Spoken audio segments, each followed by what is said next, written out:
मैं आप लोगों को भूदान आंदोलन कैसे शुरू हुआ इसकी कहानी सुनाना चाहता हूँ। कैसे शुरू हुआ इसका एक आवश्यक अंग हो जाता है कि क्यों शुरू हुआ, क्या उसकी पृष्ठभूमि थी। तो मैं वहीं से शुरू करूँगा ताकि भूदान आंदोलन का उद्देश्य स्पष्ट हो सके। आज़ादी मिल चुकी थी, महात्मा गांधी की हत्या भी हो चुकी थी। किस माहौल में हुई थी? हिंदू मुस्लिम दंगे चल रहे थे, एक तरह से देश में हिंसा का वातावरण था। अब हम आज़ाद हुए तो इसमें कानून का राज्य स्थापित करना ये सब तो आवश्यक था ही, तो वो काम सरकार का था। लेकिन विनोबा जी जो गांधी जी के आध्यात्मिक शिष्य माने जाते थे, आध्यात्मिक उत्तराधिकारी, उनके मन में ये बात आई कि भाई देश आज़ाद हुआ है अहिंसा की ताकत से, तो देश चलना भी चाहिए अहिंसा की ताकत से। तो ये कैसे होगा? कानून से चलेगा तो वो तो ठीक है, लेकिन कानून भी एक तरह की हिंसा ही है। ठीक है कि वो कत्ल नहीं है, कत्ल से भिन्न कानून है, लेकिन उसमें भी हिंसा है, कानून की हिंसा है। तो उससे भी आगे जाकर अहिंसा से देश कैसे चले, इसकी कोई तरकीब सोचनी चाहिए, खोजनी चाहिए। और विनोबा जी के मन में होगा कि मुझे लोग आध्यात्मिक उत्तराधिकारी कहते हैं, तो मेरा ये दायित्व भी है।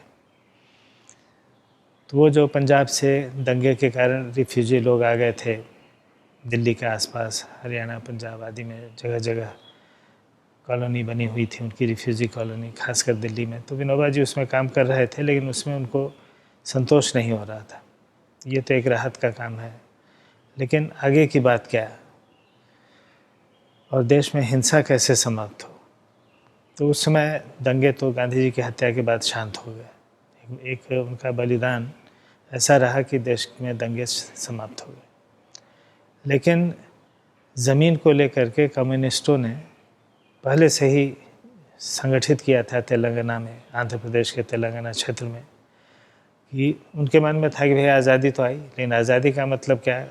गरीब को जब तक उसका हक नहीं मिलता है तब तक आज़ादी का क्या मतलब है। इस कारण से वो आज़ादी के आंदोलन में भी शामिल नहीं हुए थे कि भाई ये आज़ादी तो राजनीतिक आज़ादी मिलेगी। तो उनकी स्ट्रेटजी गलत थी। बाद में उन्होंने उसको रियलाइज़ किया, अपने सम्मेलनों में प्रस्ताव भी पारित किया कि आज़ादी की लड़ाई से अलग रहकर हम लोगों ने गलती की। लेकिन वो ये काम कर रहे थे कि गरीबों की आज़ादी के लिए या गरीबों को उनके अधिकार के लिए। तो आंध्र प्रदेश के उस इलाके में, तेलंगाना इलाके में बड़े बड़े ज़मींदार थे और बाकी सब गरीब थे। तो वहाँ सामाजिक अन्याय स्वाभाविक था, होता ही था। नग्न हिंसा भी होती थी, सफ़ेद हिंसा भी होती थी। सफ़ेद हिंसा यानी जो व्यवस्था में ही हिंसा है, वो भी होती थी और लोग उसके शिकार होते रहते थे। तो उन लोगों ने गरीबों को संगठित किया और ज़मींदारों से लड़ाई छेड़ दी मतलब उन पर हमला किया। कई ज़मींदार मारे जाने लगे। ज़मींदार मारे जाने लगे तो वो चुप बैठने वाले नहीं थे, उन्होंने गरीबों को लेकर के ही अपनी सेना बनाई।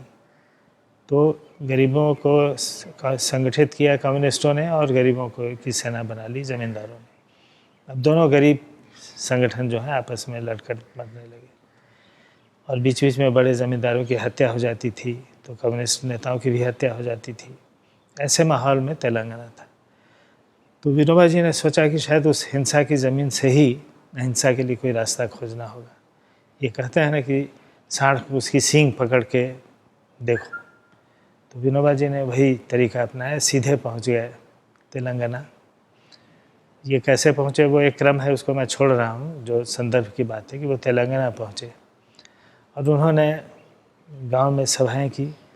ये पूछा कि भाई आपको क्या चाहिए, हिंसा का जो माहौल है ये कैसे ख़त्म होगा। और इसमें गांव के गरीब भी संगठित होकर लड़ रहे हैं और ज़मींदार भी संगठित, आपको ही, गरीबों को ही उन्होंने संगठित किया है। तो आखिर रास्ता क्या है? तो उसमें किसानों ने कहा कि भाई हम लोग तो ज़मीन के लिए लड़ रहे हैं, हमारे पास एक भी धूर ज़मीन भी नहीं है। विनोबा जी ने कहा भी कि अगर एक धूर ज़मीन भी नहीं है तुम्हारे पास, तो ये भारत माता तुम्हारी है कैसी? कम से कम तुम्हारे पास रहने घर की तो ज़मीन होनी चाहिए। तो उन्होंने पूछा कि ठीक है, ज़मीन आपको चाहिए, कितनी चाहिए बताइए इस गांव के लिए। तो लोगों ने कैलकुलेट करके बताया कि 80 एकड़ ज़मीन की आवश्यकता है। तो सभा में ज़मीन वाले भी थे उपस्थित। पूछा उन्होंने कि भाई 80 एकड़ ज़मीन चाहिए, आप लोगों के पास तो हज़ारों एकड़ ज़मीन है, आप नहीं दे सकते हैं अपने गांव के ही भूमिहीनों के लिए, गांव के ही नागरिकों के लिए? तो उसमें से एक ज़मींदार खड़ा हुआ, रामचंद्र रेड्डी उसका नाम था, जो नाम दर्ज हो गया है। उसने 100 एकड़ ज़मीन दान में दी। तो 80 एकड़ की ज़रूरत थी और 101 एकड़ ज़मीन उसने दान में दे दी। तो विनोबा जी को ये लगा कि शायद ये एक सूत्र मिले अहिंसा का। और ज़मीन जिसको लेकर के भाई भाई की गर्दन काट देता है, ज़मीन जिसको लेकर के यहाँ हिंसा का वातावरण फैला हुआ है, उस ज़मीन को एक आदमी दान में दे सकता है और जितनी आवश्यकता है उस हिसाब से, तो शायद ये बात काम कर जाए। इसको सूत्र को उन्होंने पकड़ा और वहीं से उन्होंने अपनी पदयात्रा, भूदान की पदयात्रा शुरू हो गई और ज़मीन गांव-गांव में वो मांगने लगे।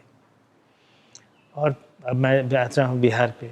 बिहार में उन्होंने, उस समय तो बक्सर जिला का किनारा था, कर्मनाशा नदी थी, उस नदी का नाम भी कर्मनाशा था। तो नदी पार की उन्होंने।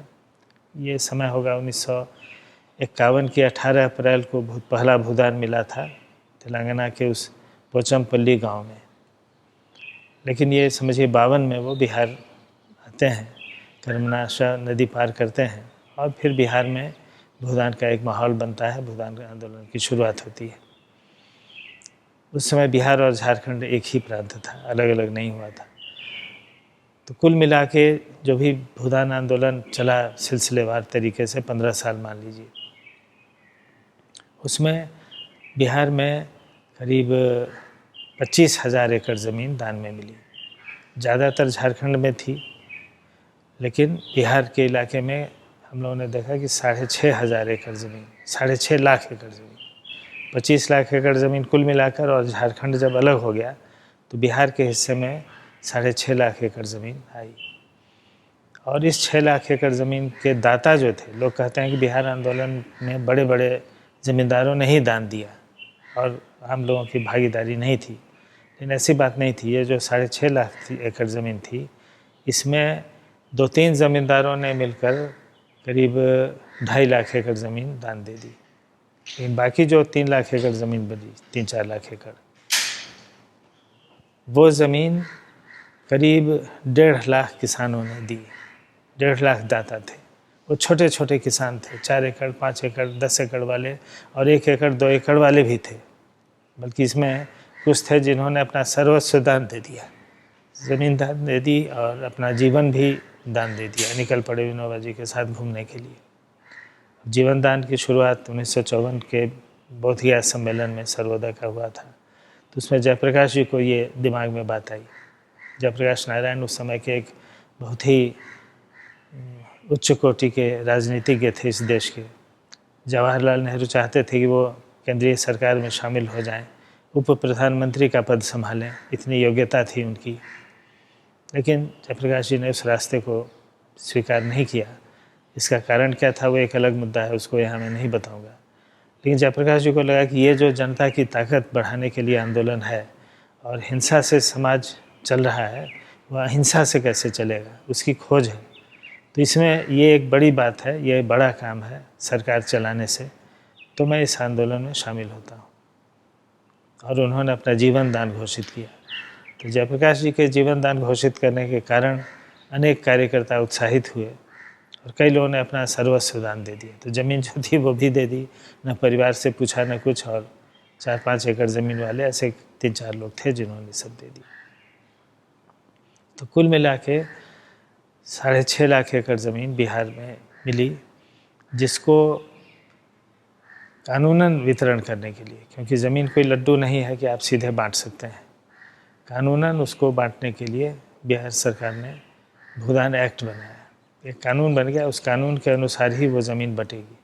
जिसने दान दी वो भी अब कानून के अनुसार दान देगा, उस दान को कानून के अंतर्गत ले लिया जाएगा और फिर उसकी छानबीन करके फिर उसका वितरण भी कानून के तहत होगा। तो ये भूदान आंदोलन की जो शुरुआत हुई और उसका कानून बना, उसकी पूर्व भूमिका है। लेकिन उद्देश्य क्या था कि हम अहिंसक समाज को कैसे रचें, उसके सूत्र के रूप में ये भूदान आंदोलन शुरू हुआ था। तो स्वाभाविक रूप से विनोबा जी आगे सोच रहे थे कि भाई ज़मीन बांट भी देंगे तो गरीब तो अमीर होंगे नहीं, उनके पास साधनहीनता है, खेती नहीं कर सकते, और खेती अगर करेंगे भी तो खेती करके आदमी संपन्न नहीं हो सकता है, सुख की ज़िंदगी नहीं जी सकता है जब तक कि उसके साथ दूसरे उद्योग नहीं जुड़ें, व्यापार नहीं जुड़े। तो ये सारा समाज, एक समाज परिवर्तन का काम हो गया। तो भूदान में से उनको ग्राम दान एक शब्द सूझा, जिसको वो ग्राम स्वराज्य के रूप में कहते हैं कि हमारा हिंद स्वराज्य तो हुआ, दिल्ली में सरकार बनी, लेकिन गांव-गांव में हमको अपनी सरकार बनानी है, और गांव की सरकार बनेगी वही गांव चलाएगी, तो वो ज़्यादा सच्ची आज़ादी होगी। और इसलिए वो योजना उन्होंने भूदान के तर्ज पर ग्रामदान नाम दिया। विनोबा जी वेदों का उनका अध्ययन था, धर्मशास्त्रों का अध्ययन था, केवल हिंदू नहीं बल्कि इस्लाम, क्रिश्चियनिटी, अनेक धर्मों का उन्होंने गहराई से अध्ययन किया था।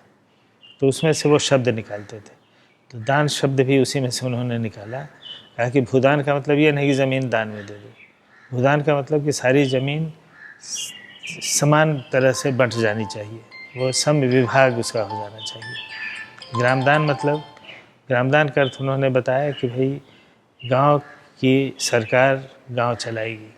ग्रामदान यानी गांव के लोगों ने मिल करके अपने गांव को चलाना तय किया है, और अपनी संपत्ति बाकी सब जो उसके वो ट्रस्टी बन गए हैं, मालिक गांव को बना दिया है। तो गांव मालिक हो गया और व्यक्तियों ने अपनी मिल्कियत छोड़ दी और मिल करके हम गांव चलाएंगे, ऐसी एक योजना उन्होंने भूदान के बाद ग्रामदान की थी, जिसको ग्राम स्वराज्य आंदोलन कहा गया। तो जयप्रकाश जी को भी इन चीज़ों ने बहुत आकर्षित किया था, और हज़ारों युवा उस समय देश के, एक माहौल बन गया था कि अपनी पढ़ाई छोड़कर, कॉलेज छोड़कर, नौकरी छोड़कर इस आंदोलन में शामिल हो गए थे और काम करना शुरू किया था।